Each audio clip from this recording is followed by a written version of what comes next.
Voilà, donc là, on va commencer par la partie que tout le monde aime faire. Préparer la canette. Donc là, tous les petits morceaux, je vais les garder pour en faire du jus. Vous voyez ça, pareil. Alors là, il va me falloir 2 cuisses que je vais travailler en gigolette. Et là par contre, vous voyez, je vais bien récupérer toute la peau car elle va être farcie. Vous voyez, et là vous déjointez. Hop. Voilà. La première c'est bon. Vous voyez là vous avez la, quand vous touchez là vous avez la jonction, hein, donc par contre il faut faire attention à ne pas esquinter le blanc.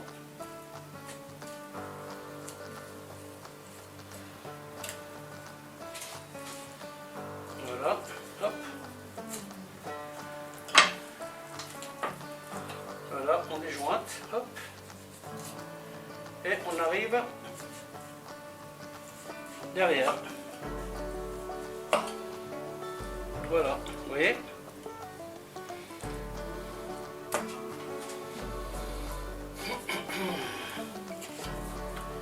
Ensuite, ce morceau-là, tout simplement, voilà, comme ça. Alors, ces ballotines, je pourrais les faire en 2 versions. Je pourrais faire cette version de désossage par là vers le bas. Du coup, j'aurai 2 blancs à traiter. Ou alors, moi, ce que j'ai envie de faire, j'ai plus envie de faire une espèce de rôti. Donc, je vais commencer de l'autre côté, par le dos, vous voyez. Et là, je vais faire bien attention à récupérer toute la graisse. Parce qu'en fait, c'est la graisse du canard qui va recouvrir la viande. Vous voyez, donc là, vous avez toujours ce fameux os là qui embête le monde. Voilà, hop.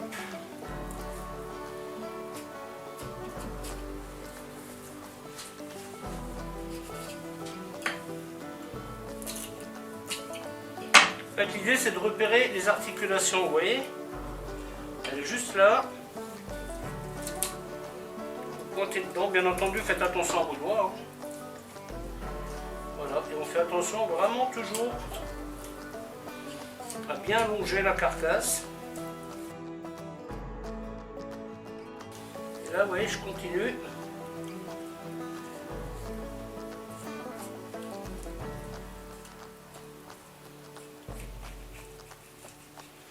Toujours délicatement, toujours garder la peau, hop, voilà.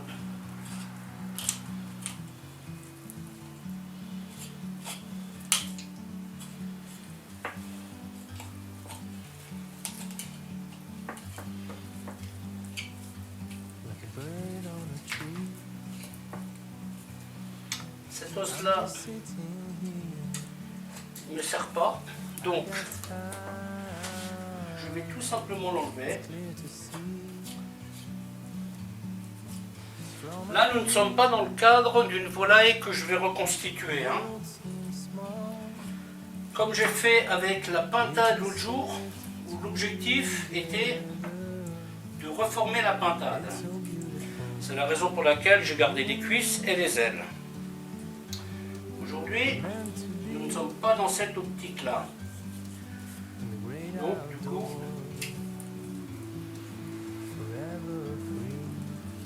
on enlève tous les os.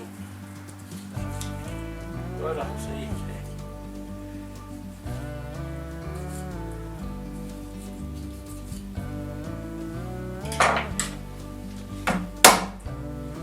Tac. Donc pareil, une fois que vous avez fait ça, continuez jusqu'à que vous arriviez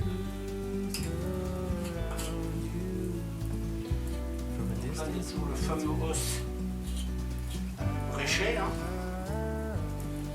Un os qui est en Y plus ou moins.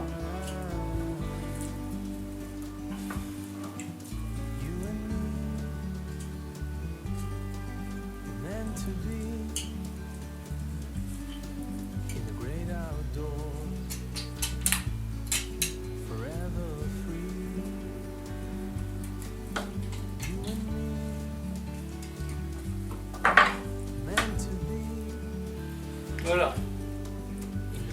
Donc là on a déjà une belle moitié, vous voyez.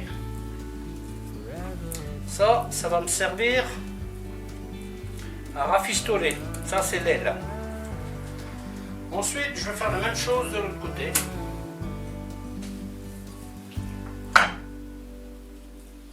Pensez toujours que sur l'aile vous avez un os qui est très fin. Bon, je ne sais pas à quoi il correspond, parce que l'aile elle est formée en 3 parties. Hein. Vous avez toujours ce petit os là qui gêne au désossage. Quand vous faites des bouillons comme ça, pensez toujours à vérifier que l'intérieur soit bien propre. Hein. Ça c'est pas très bon. Hein.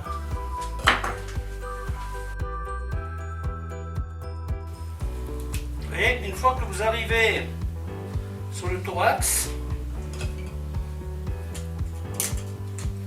il y a une petite membrane comme ça qui est là et ça part tout seul quasiment. Bon, là il n'a pas voulu, donc on va se contenter de gratter un peu. Vous voyez, tac.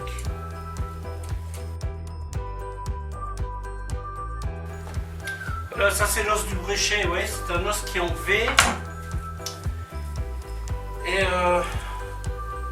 vous voyez, donc ici vous avez le cou et cet os qui est là, quoi. Celui-là en général il faut un peu le chercher. Hein. Alors ce que je fais là, vous pouvez le faire avec du poulet. Hein. Donc là il faut faire bien attention qu'il ne reste pas des petits bouts d'os. Hein. Parfait, donc ouais, si vous avez des trucs, des vaisseaux comme ça, un peu sanguinolents, vous les enlevez. Hein. Ok, bon maintenant je vais mettre ça de côté et je vous montre comment faire pour les cuisses. Ça sera pour une autre recette. Donc voilà pour les cuisses, vous voyez, j'ai bien gardé la graisse là. Et donc l'idée c'est d'enlever cet os là sans abîmer. Je vais essayer de créer une poche. C'est un peu ce que j'ai fait avec le gigot d'agneau l'autre fois. Sauf que, vous voyez, ça c'est un peu plus petit.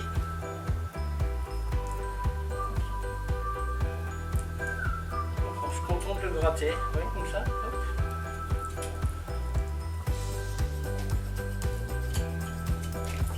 L'idée c'est que j'arrive jusqu'à là. Jusqu'à la jonction. Pareil, vous donnez des tout petits coups de couteau. Hein. Voilà, le premier os est parti. Vous voyez, donc là j'ai une pochette. Vous voyez. Et là ce que je vais faire, je vais agrandir cette poche. Donc ici vous avez la jonction, vous voyez, et donc je vais faire ça tout simplement comme ça. Voilà, vous voyez, comme ça. L'idée c'est d'arriver sur l'os. Quand vous êtes sur l'os, vous grattez, vous voyez, comme ça. Hop, hop. Voilà, vous voyez. C'est le même os que ça. Ensuite, je le mets sur ma planche comme ça. Hop. Et voilà. La première cuisse est prête à farcir. Donc là, je vais démarrer mon jus et je vais attaquer la deuxième.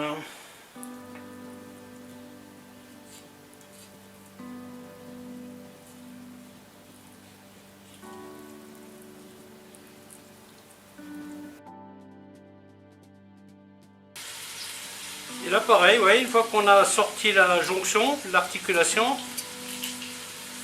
eh bien on se contente de gratter. Pour libérer de l'espace. Et ensuite on fait pareil.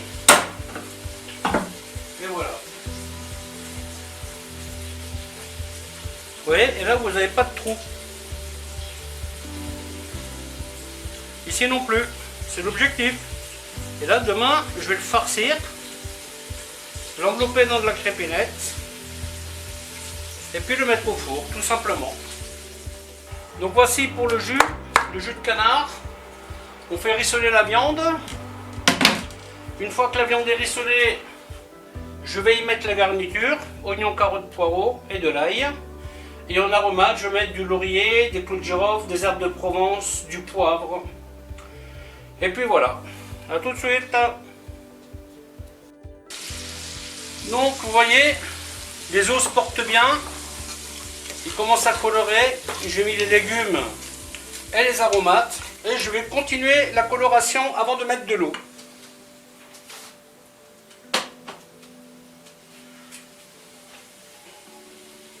Le fond se porte bien. Encore une bonne demi-heure de cuisson. Voilà le bouillon qui se porte bien. Encore une bonne demi-heure de cuisson et ça sera bon.